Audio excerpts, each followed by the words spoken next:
Un dono continuamente offerto agli altri, in particolare ai bambini, quello di suor Rosa Candida Cazzolaro, che a Cittadella, nell'Istituto Farina dove vive con le sorelle delle suore maestre di Santa Dorotea, ha festeggiato un compleanno da record, 106 anni.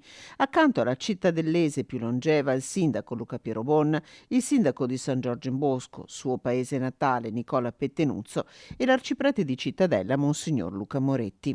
Nacque nel 1918, il 18 ottobre, quando la Grande Guerra batteva i suoi ultimi colpi, Angelica Cazzolaro, da genitori poveri ma ricchi di fede. Dal 1938, anno della sua professione religiosa, il suo nome è mutato in Suor Rosa Candida. Da allora il suo servizio si è speso con i bambini della scuola materna e con le giovani a cui ha insegnato un lavoro, operando tra Veneto ed Emilia-Romagna.